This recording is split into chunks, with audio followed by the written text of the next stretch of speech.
Today we're going to be talking about personality and the environment. And when you guys ended class, you did this song exercise, right? Where each of you wrote down your list of favorite songs and then passed it to your neighbor, and they made some judgments about that list of songs. So I want to read a few examples. This was one of them. Kanye West, Get 'Em High, The Roots, Seed 2.0, Chris Brown, Yo, Ice Cube, Today Was a Very Good Day. And the person said that from the list of songs, I can infer that this person is laid back and does not follow mainstream trends due to some of the old school and underground songs. So that was the appraisal on that one. Another list was Above and Beyond, Sun and Moon, Drake, Take Care, Usher, Climax, Katy Perry, Teenage Dream, and Goo Goo Dolls, Iris. And the neighbor of this person said they like upbeat songs, but also ones with a kind of melodic and catchy rhythm and beat. I've never heard the first song, but it sounds great. Like songs with a lot of meaning and soul behind them. Person enjoys life and everything about it. So you guys are making some interesting judgments about the song list. And then another list was Audio Machine, forgot the name of that one. Two Steps, Freedom Fighter, Bach, Opus 32, Concerto for Two Violins, Nearer My God to Thee, and The Killers. And what this person said is, I can't really say much because I'm not familiar with these songs, but by the names of the songs and bands, I feel like this person is the type who likes listening to their music with their big headphones in their room on full blast. He also seems like someone who plays an instrument and likes to rock out. Okay, so these are some of the examples that you all turned in. And we're going to be talking today how people use their environments to make cues or to make judgments about other people's personality, their interests. And also you can do that when you walk into somebody's room and you see what they put up on the wall. So there are a lot of ways in which we use environmental cues to make inferences about other people. So when looking at the relationship between environment and personality, one of the issues has to do with how your personality traits are influenced, how they influence your interpretation of your environment. So if you're a stimulation seeker, for example, you're going to find certain environments may be too boring or not interesting and exciting enough. If you're a low stimulation seeker, you might have just the opposite kind of judgment. Also, places have personalities, and we're going to talk a little bit about that. They have their own sort of climate, atmosphere, and they help shape our own personalities. So depending on where you grew up, or whether you went to a big high school or a small high school, all of those kinds of influences have an influence on your own characteristics. So when we talk about personality, we're usually referring to a relatively stable set of personal characteristics, the ways in which an individual perceives things or their behavioral tendencies. And these tendencies are observable by others across a variety of situations and settings. So that's generally what psychologists mean when they talk about personality.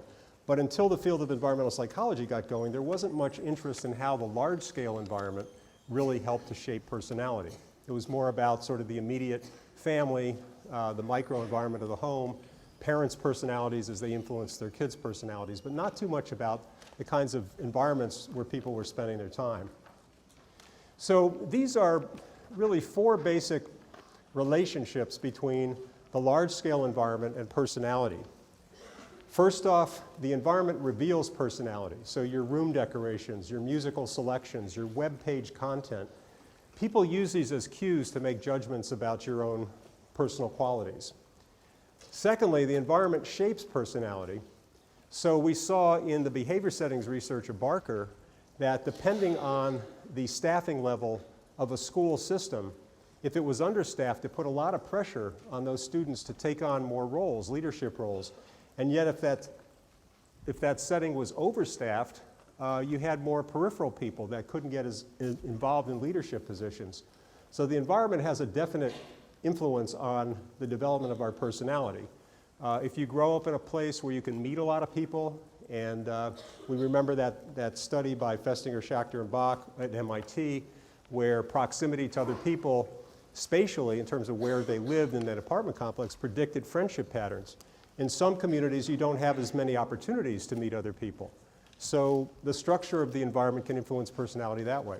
Now the third pathway is that the kind of personalities we develop have an influence on what we do in the environment and our health. There's a lot of research on personality and health, and many of these personality traits have to do with environmental preferences. So if you like really exciting, risky environments, that's one kind of personality orientation. The coronary prone behavior pattern means that you tend to be very job involved, and you tend to drive yourself really hard, and you go from one environment to the other trying to do as much as you can. And that leads to certain kind of behavioral patterns.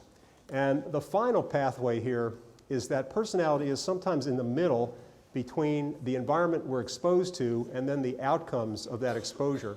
So if you take a group of people and you expose them to a really chaotic, stressful environment,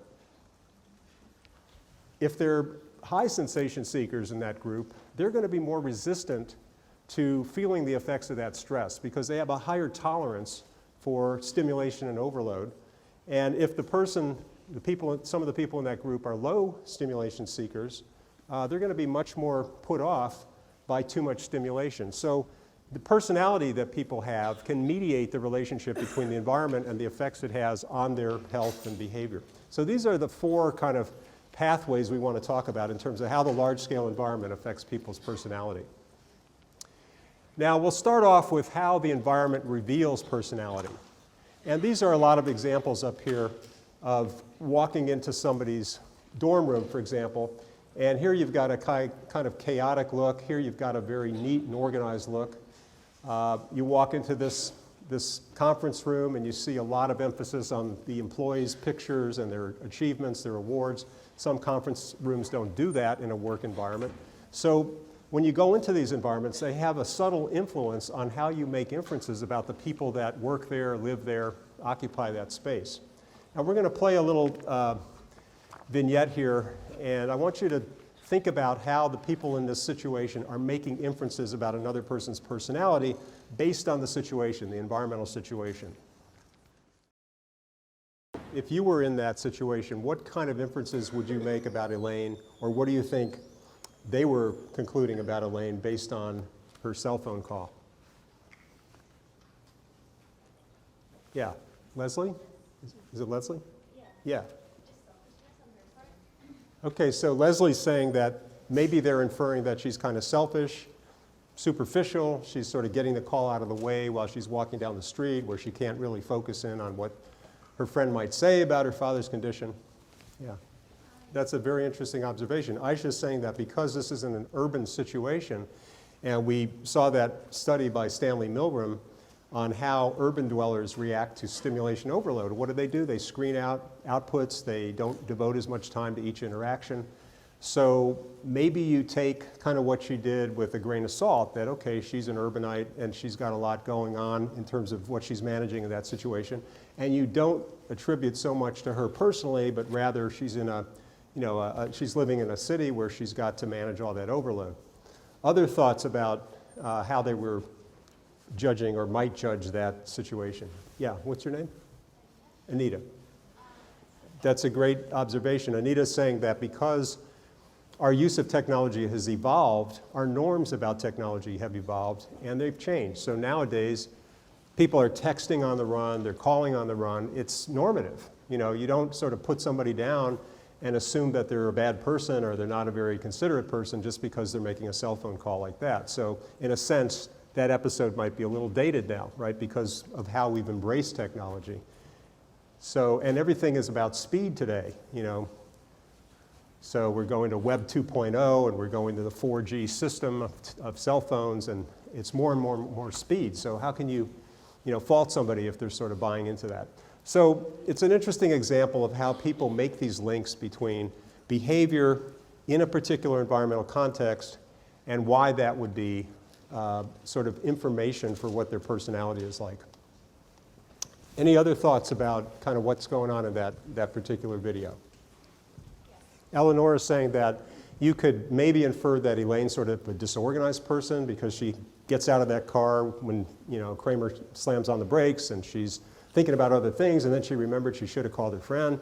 So maybe she's a little bit absent-minded or not that organized. So yeah, those are all really interesting comments and observations. What's your name?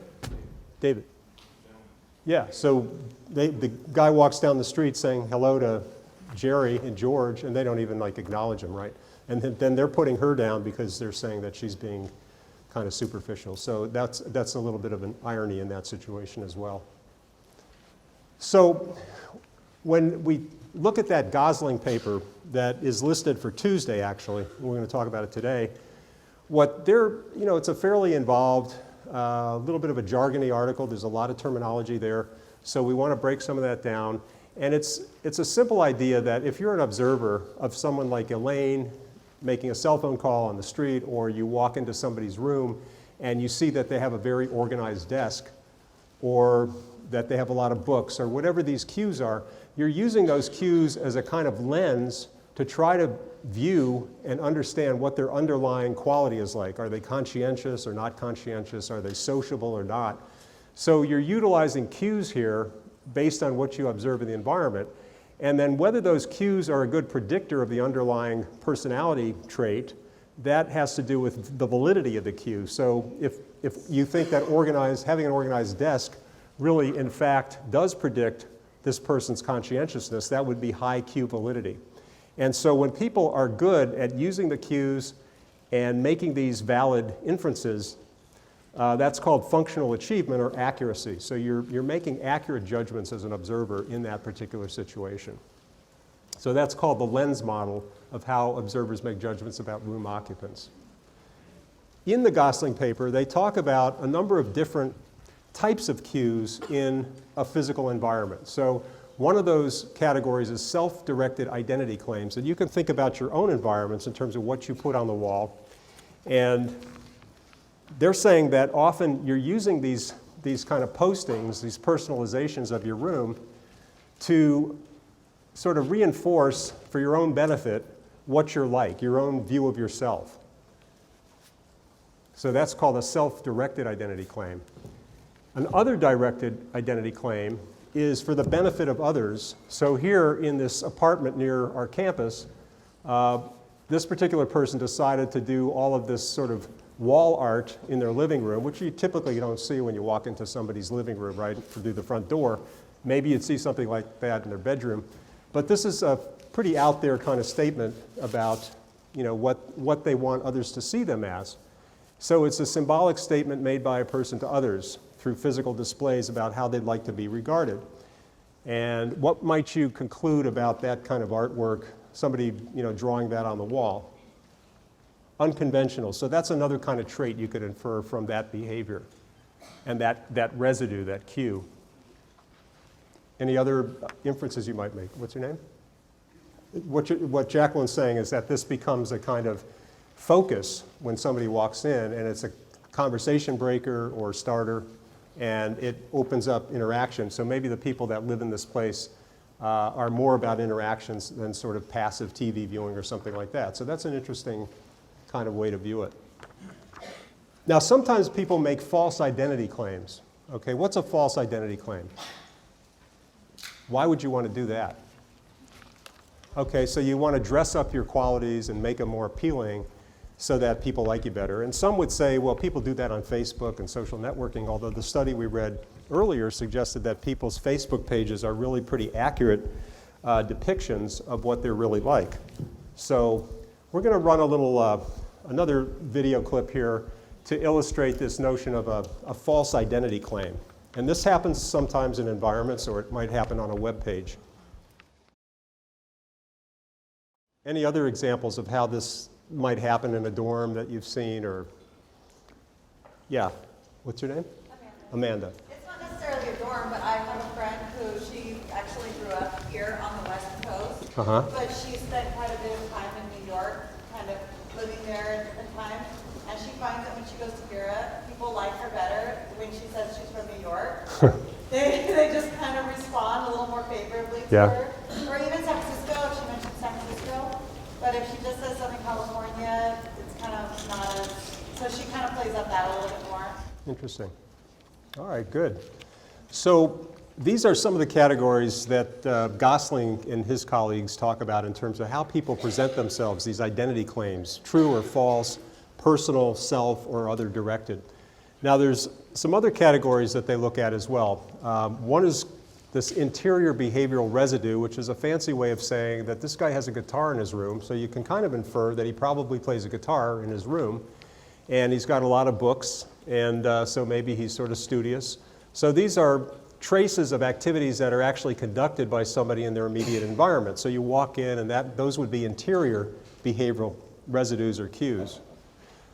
This category is exterior behavioral cues or residues, and these are physical traces of activities performed by people outside their immediate surroundings. So if you walk in and you see that somebody has a snowboard or skis or something like that, obviously they're not doing that in Verano or some other place around here.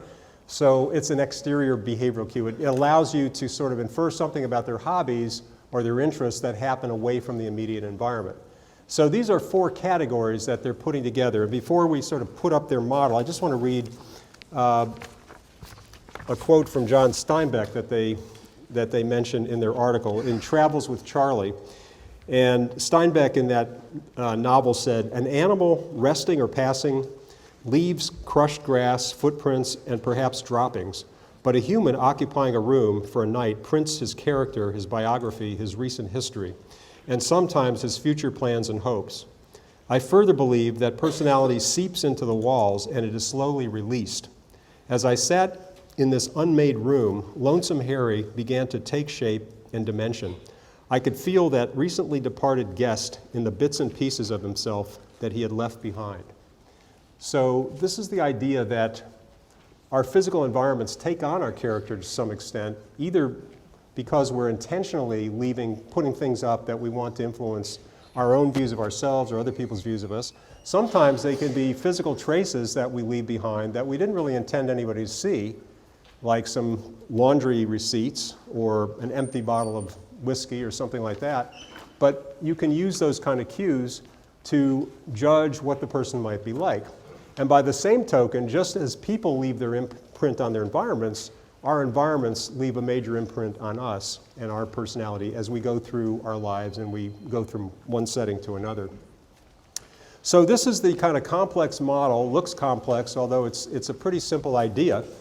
It's the idea that when you go into an observation situation and you see these cues, these residues, so this is a self-directed identity claim. Somebody puts out a pebble that they collected from a favorite beach, or an other directed identity claim, they put an I voted sticker up in their room, or an interior behavioral residue, they have a very organized workspace, or an external behavioral residue, there's a snowboard in the room.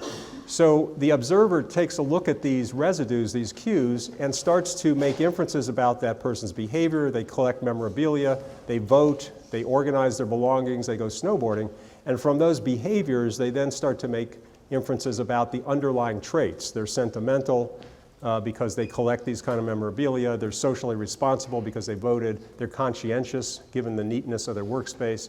And they're sensation seekers because they like to snowboard or maybe they like to parachute or something like that. So observers are going through these steps of taking the cues, the physical cues in the room, and they're inferring the behaviors, and then from the behaviors inferring the traits that underlie the behaviors. So this is the sort of theoretical summary of how Gosling, how their research suggests that people make these personality judgments based on others' environments. Now, just as the environment reveals our personality, it can have a major impact on the characteristics that we develop. So these are 2 studies we've already talked about, Festinger, Schachter, Bach, the linear distance between front doors predicted friendship patterns, political attitudes, and sociability to the extent that people lived near a lot of people and they made a lot of friends. In this study by Barker on behavior settings, as you look at the larger high schools, and these high schools are by categories of size, the participations of students, participations per 1,000 students in extracurricular behavior settings, whether it's a team or it's a newspaper or cheerleading or something, those are much higher in the smaller schools and they drop off precipitously in the larger schools. So what that's saying, as we mentioned before, is that the size of the school, the overstaffing of the setting is having quite an influence on the person's tendency to get involved in leadership roles and take on more and more responsibility. Maybe they become more extroverted, more sociable. So think about the kinds of environments that you grow up in and what kind of influences they might have had on you, whether it's a high school or a faith-based group or something like that. They have tremendous influences on our personality. Now, one way of looking at this influence of physical environments on our personality is the concept of place identity. And this is something that environmental psychologist Harold Pershansky and his colleagues have done research on. And this refers to those facets of a person's identity that reflect his or her psychological attachment to a particular place. So if you grew up in a hometown that you really miss or you really feel part of, that's part of your self-identity. It's that place identity part of your personal characteristics. And this might include visual imagery, memories, symbolic meanings of a place that become part of your self-concept and personality. So an example of that for me these are some of the behavior settings where I grew up. So this is my childhood home. Interestingly, when I lived there, it used to have pink walls for some reason. That seemed to be in color at the time, not so much today. But this is a picture that my son took when he went back to Miami for a conference, and he visited this place, and he sent me a picture of it for old time's sake. So I spent a lot of years there. This is my elementary school, Coralwell Elementary School in Miami. This is the Miami Orange Bowl before they built Joe Robbie Stadium for the Dolphins, and my dad and my dad would get off of work on Friday night, and we would always go to the University of Miami football games. That was sort of one of the things we did together. So that has a lot of nice memories for me.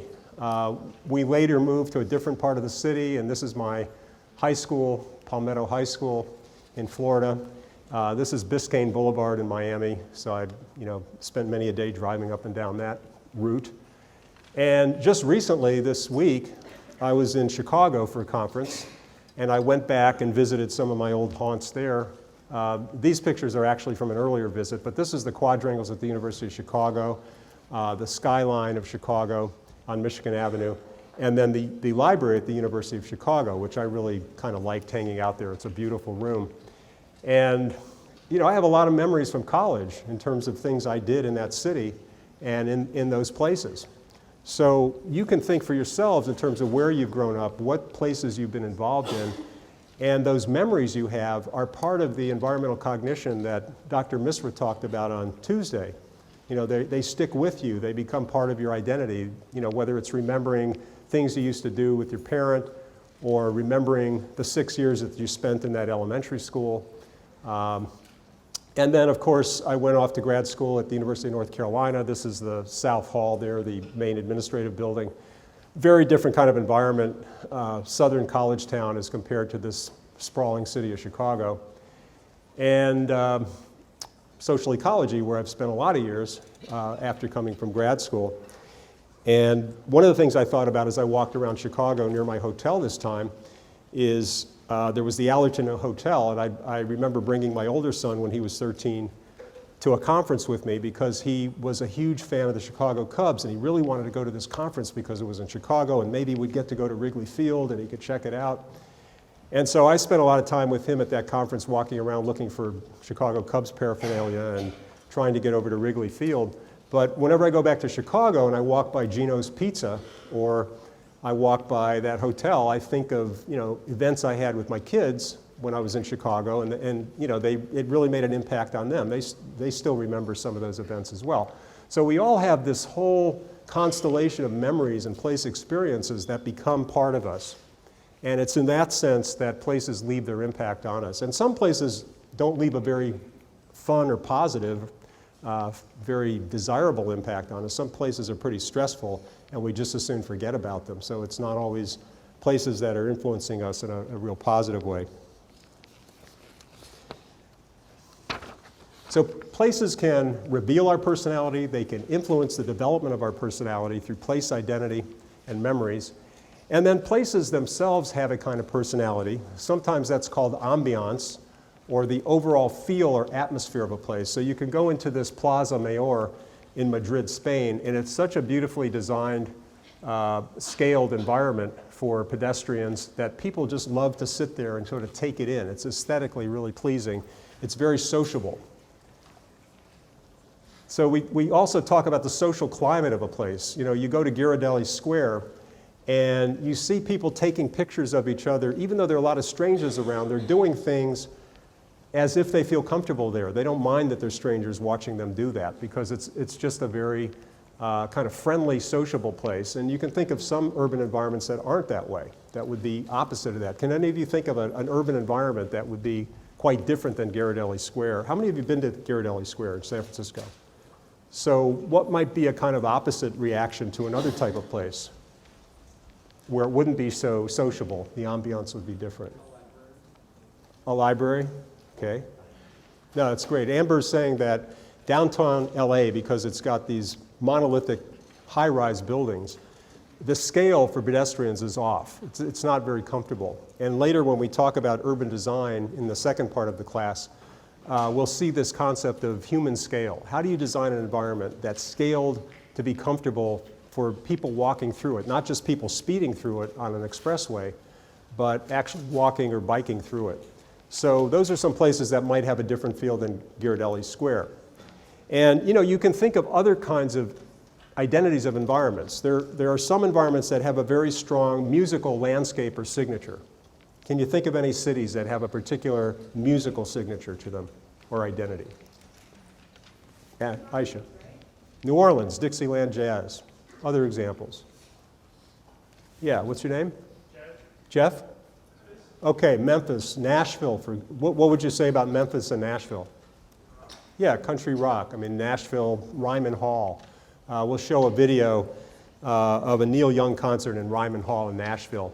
And it's drenched with memories and tradition. So it has a distinctive atmosphere or ambiance to Nashville. Any other examples? Yeah, Amber.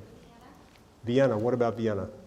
Classical music. Okay, so a lot of the Baroque composers were working in Vienna. So you can think of these different cities. Maybe you can think of the rock scene in Seattle when Jimi Hendrix was starting out there. But many of our cities have that strong, very strong kind of identity because of music. And that's why we emphasize music a lot in this class, because it's part of our environment that conveys our attachment to places, how we feel about places, and how our personalities are shaped by the places we grow up. That song or that tape we played as you were coming in, that John Lennon wrote, In My Life. What's the song In My Life about? Anybody know? But also, I think that song is that's a good point, but I think the song is also saying that the relationships you have are so colored by the places in which you were involved with people. And so that song was written by Lennon as he rode on a bus through his hometown, and he thought about the memories he had about relationships, about places that he was fond of in that town. So it's very much a sentimental song about place memories and also relationship memories. Social imageability, as Dr. Misra mentioned, is a little different than Kevin Lynch's notion of physical imageability, which is how strong of a physical image do you get from an environment because it has strong landmarks or it has a very clear path system. Social imageability has more to do with what Walter Fiery was talking about in his sociocultural school of human ecology. Remember, he made a big break with the human ecology school at Chicago and said, environments are not just about their economic dimensions and the biological analogy of people being a population in a physical environment, a geographic environment, but they also have sociocultural meanings. So social imageability is all about the kinds of cultural and symbolic meanings that build up in certain places, and we get attached to those places or they have meaning for us because of those strong symbols. So this is the Vietnam Memorial in Washington, D.C., and it's a very simple design for a memorial, but it evokes extremely strong kind of reactions when people go there. They get very quiet, they get very contemplative, and so environments like that with those kind of strong meanings can bring out certain behaviors. You wouldn't go there to play Frisbee, for example, or you wouldn't set up your guitar there a juggler wouldn't set up there because the norms would be too strong to not do that in that environment. So social norms can really kind of dictate behavior based on how strong those images are. Now, another pathway that we talked about, so environments can reveal personality, they can influence our personality, places have personalities of their own, and there's a strong link between personality and health. You know, there's a lot of research that's been done at sort of the healthy personality, or why happiness is associated with longevity. There's a lot of research on optimism and happiness predicting longevity. So what is it about these different personality traits that enable us to stay healthy or stay healthy longer as compared to other personality traits? So we're going to talk about, you know, some of those different dimensions. And in this list, you see several different personality concepts: sensation seeking, sense of coherence, whether people have a coherent sense of their life and what's happening in it. Psychological hardiness, which is a concept developed by Sal Maddie here at UCI, Professor Maddie in PSB, who, by the way, I had a course with when I was at the University of Chicago as an undergraduate. He was teaching there after he got out of grad school. So I first met him there, and then had the fun of hiring him when he applied for a job here.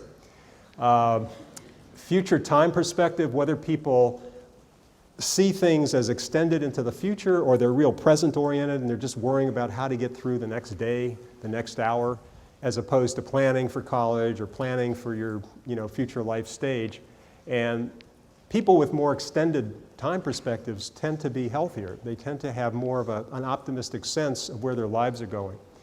Internal or external locus of control, whether people feel that events happen to them externally, external things just happen to them, or internally they're in control of their lives. They can affect what happens to them. That's the internals. Coronary prone behavior pattern. Anybody hear about that, or what that? Anybody have a notion of what that is?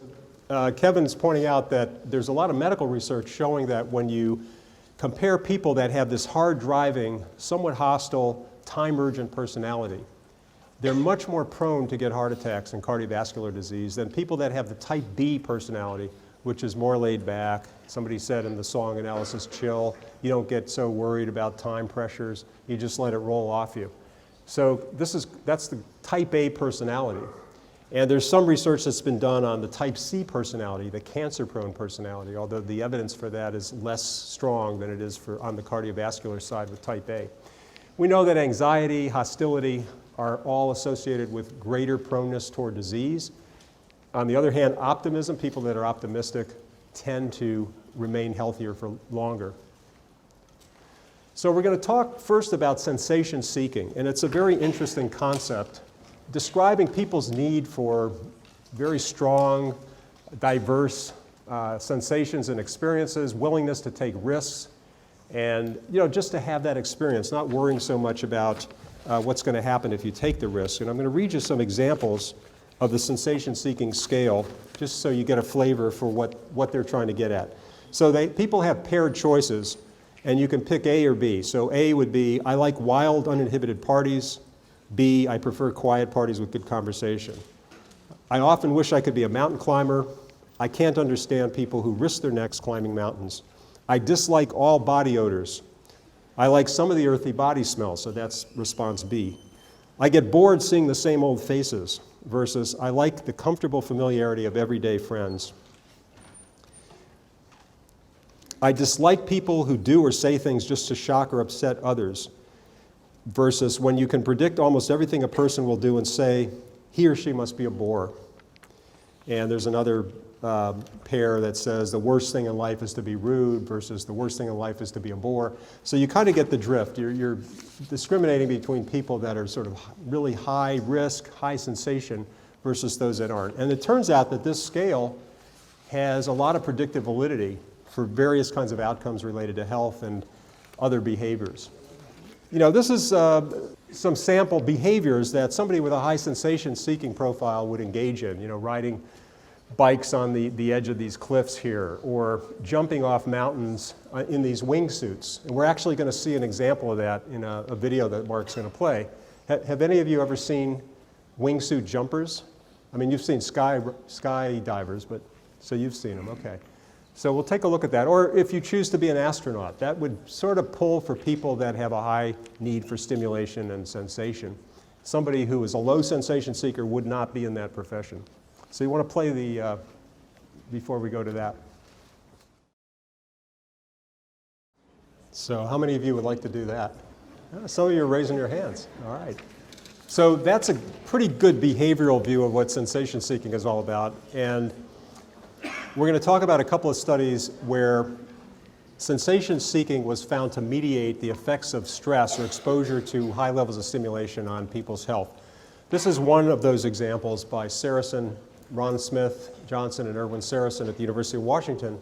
So there were 75 college students, males and females, and they took a battery of different tests. So one test was on their sensation-seeking drive, and they split them into high and low sensation seekers.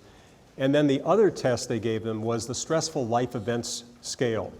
So there are about 40 items that they came up with for this stressful life scale. And you can download these, by the way, from the website. We've got the perceived stress scale, the sensation-seeking scale. I don't think we have the stressful life events scale, but let me just read you some of these items.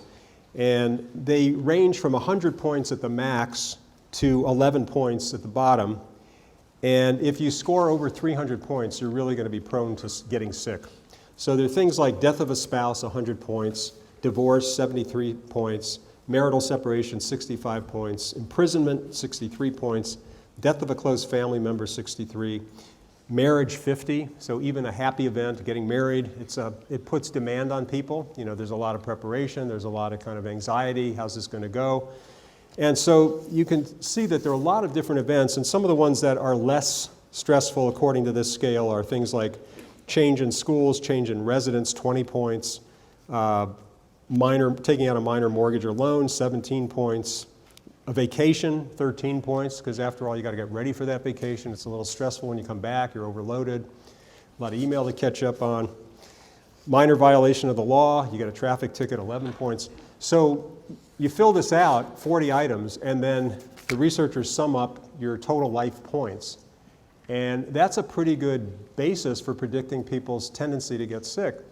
Now, subsequent studies found that it matters a lot on whether these events are perceived negatively by people or positively, because we have a mix of positive and negative events here.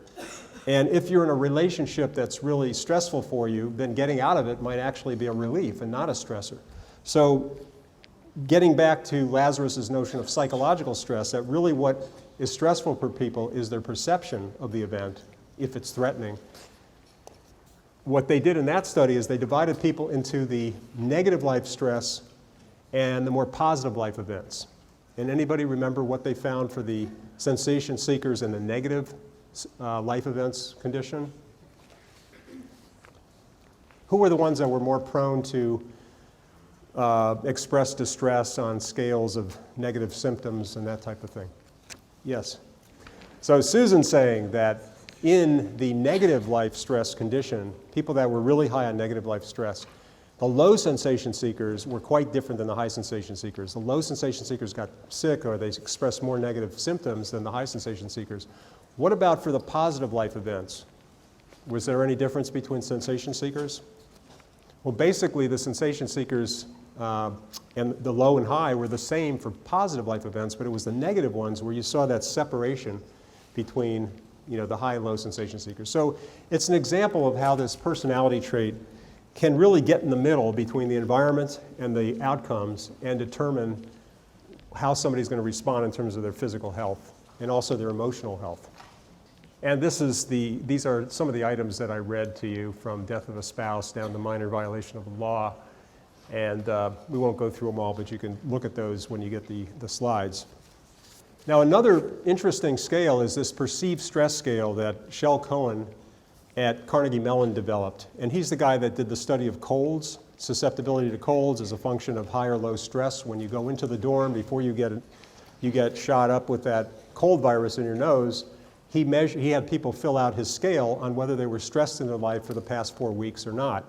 And so he was measuring things like, in the last month, how often have you been upset because of something that happened unexpectedly, or you felt you're unable to control important things in your life, you felt nervous and stressed, have you felt confident about your ability to handle personal items? So he mixed in some positive items as well as negative ones. How often have you felt that things were going your way or that you could not cope with the things that you had to do? How often did you feel like you were on top of things, or you were angry because things were outside your control, difficulties were piling up so high you could not overcome them. So these are the kinds of items that go into that perceived stress scale, the psychological stress feature. And what you see with that are when you have people that are really feeling it, cognitively and perceiving the stressor to be bad in their life, that's where they are more likely to get sick when they get exposed to a cold virus. So all of you are getting exposed to bugs all the time, but what compromises your immunity? And it could be a lot of things. It could be lack of sleep, it could be poor diet, but it also could be stress. And this study, or the study by Sheldon Cohen, where he experimentally exposed people to the viruses, showed that those in a high stress condition were much more likely to get the cold and more severe symptoms. Now, one more example, and then we're going to take a little break and then come back and finish up. Dr. Misra and I did a study, and in fact, a lot of this is based on her dissertation research. For her dissertation, she was looking at ways in which people use internet and digital technology. And we wound up doing a kind of distinction between cyber-based sources of stimulation, like you're getting a lot of emails, a lot of texts, a lot of faxes, you're trying to multitask. And so, these have to do with information and communication transactions that are mediated by technologies like the internet, cell phones, smartphones, laptops, PDAs. By the same token, you can talk about place-based sources of stress. So these are the kinds of things that you encounter in actual physical settings. They're not mediated through technology, but you go into this very crowded environment or traffic congested environment. I was on the Kennedy Expressway today in Chicago trying to get to my plane, which was leaving early in the morning so I could get to class today, and it was like wall-to-wall traffic. And then we're about to board, and I find out that they've got a mechanical problem and they didn't know if they're going to take off. So I was almost ready to call Mark and Dr. Misra and say, uh-oh. But these are place-based kinds of sources of stimulation and stress. Being so tightly jammed together in this workplace here where you don't have a lot of privacy, you've got a lot of distraction. So these are stimulants that are not mediated by electronic devices, and they originate in sources such as social interactions and roles in physical settings. So one of the things that we were interested in knowing is how those different types of sources of overload affect people in their day-to-day lives, their health, their stress. Because when Stanley Milgram wrote his article on living in New York City, there was not very much attention to cyber-based sources of overload. Now, we're all trying to handle all this information and communication coming with us daily across several different channels and devices. So what the study found, and this is based on her dissertation, is that sensation seeking moderated the relationship between both cyber-based sources of overload and reported stress, as well as place-based sources of overload and stress. And finally, when you put those two categories together and you give somebody a combined score for how much cyber and place-based stimulation they have, the higher their sensation-seeking level, the lower their reported stress. So if you're managing a lot of email and you're managing a lot of texting and digital transactions, if you are a high sensation seeker, you have a higher threshold for that or a higher tolerance for that. People that have that lower tolerance tend to give in to more stress or feel more overloaded by it. It's done in Israel on concentration camp survivors that had moved from Europe to Israel. And basically what Antonovsky was interested in, it was why did some of those immigrants that had gone through really tough experiences during World War II, why did some of them thrive once they got there and they developed new lives and they sort of picked up the pieces and went on, whereas others got sick and died sort of prematurely. And he found that as he studied the people that were able to cope better with all those stresses, that they were able to put meaning on what had happened in early parts of their lives and connect that to the more recent phases of their life. So there was a kind of continuity or coherence, he called it. And people that just perceived it to be chaotic, random, terrible stuff and couldn't make that meaning out of it, and it was pretty challenging to make meaning out of severe events, those people were much more susceptible to getting sick and dying prematurely. So the sense of coherence really does relate to your kind of appraisal of the situation, what's going on, whether you see it as a challenge to learn from something terrible and improve or get better in the future, or whether it's, you know, becomes so overwhelming for you that you sort of give into it. And we don't always have a lot of control over whether we can do one or the others, but sometimes we're wired a little differently that way. So that's the kind of personality trait he was trying to measure. Now, one other one is this notion of psychological hardiness, and this is developed by Sal Maddie here at UCI, and it's been used to predict a lot of health outcomes. And in fact, Maddie has developed a kind of training program to make people, or to encourage them to become hardier. And he has these 3 dimensions of hardiness. Can anybody kind of tell me a little bit about what each of those dimensions means? What does it mean to have high commitment in his model? Okay, so commitment, you can make things interesting. So rather than getting overwhelmed by boredom, you kind of make them, you see interest value in it, so that there's a reason you're doing this stuff and you're not just doing something that seems not valuable. Control is fairly obvious. It's whether people have a sense of efficacy, that they can change what's going on in the world, or they're, you know, powerless to do that. And challenge, what is challenge? And we just saw some pretty hefty challenges in the Antonovsky study of concentration camp survivors. So what would that refer to? Yeah. Can you take a negative event and see it as a challenge that can be overcome and that you can learn from something difficult? Or do you see it as something that's so difficult you can't possibly cope with it and it's going to do you in? And so that's what he means by challenge. So what he tried to do in his hardiness training is take people working at a large utility company in Chicago when he was living there, and these people were going through a lot of work stress. And he advertised that he was going to form some stress reduction training groups, and he invited people to sign up. And he basically had about 54 people in this sample, and he had them divided into groups of about 6 people in these different conditions. One condition was training people to develop more of a sense of commitment, control, and challenge, and he actually had over the 10-week sessions. Each session was about an hour and a half over 10 weeks, and in the different sessions, they learned how to reconstruct what's going on in their life, to frame it more positively or more as a challenge than as a setback that couldn't really be overcome. And he encouraged ways of trying to see meaning and interest value in things that were going on in their lives. So he actively trained people to do that. Anybody remember the other 2 comparison conditions he was trying to sort of control for or compare other approaches? Amber? In addition to hardiness training, Amber's saying one of the approaches was relaxation, meditation, muscle relaxation, and transcendental meditation, non-religious sort of meditation forms. So people were trained up on how to do that. Today we have these mindfulness classes here at UCI. You can sign up for them through the Samueli Institute and learn that technique. But that's kind of what he was trying to do there.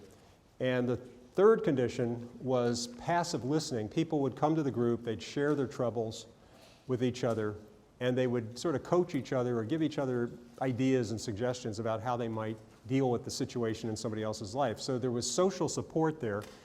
And there was also a placebo effect in that he told the groups at the outset that each of these approaches, the passive listening and the meditation conditions, were going to help them. That there was evidence that they would help them overcome stress. So they had a positive expectation going in. And then he tested them before and after this training course on their levels of stress, their levels of strain, job satisfaction, and also on their hardiness levels. So there's a scale that he and a guy named Paul Barone developed to measure psychological hardiness. So what he found is, first of all, that the hardiness condition here, when he measured their actual changes in hardiness over the pre and post, there was a greater gain here. Even though these groups were starting out higher, there was less of a gain, 75 to 77, 71 to 72. But here you have this bigger jump, or at least statistically significant gain in post-treatment hardiness. And he made the observation that sometimes when you compose these groups, you're going to get these selection differences where you might actually start out with people being hardier in this condition than in another condition. So he was relying on difference scores between pre and post to see what the overall change was. And that's where he had this evidence that hardiness training actually increased hardiness more than did relaxation, meditation, or passive listening. So that was one of the tests he did. Another he looked at, another outcome or dependent measure was strain, people's symptoms of strain. And this is analogous to Sheldon Cronin's perceived stress scale, but Maddie was using a slightly different scale to measure that. And here again, he found that hardiness training was more effective in reducing strain than were these other approaches, relaxation, meditation, and passive listening. And you could see that kind of reduction factor here being a little greater, 39 to 27 and 32 to 22, although that's a pretty good change there. And each of these conditions did change people in the sort of favorable direction toward less strain, but when they did the statistical test, it was more of that shift downward in the hardiness training groups. And finally, he looked at job satisfaction, and here again found that hardiness training was associated with larger increases in job satisfaction than the other two conditions, and you can see that up here in terms of these gains, 140 to 148 versus 146, 148 or 141, 146. You could say, well, those aren't very big differences, so why make too much out of it? What is going on there is statistical significance. So those are the general patterns that we found.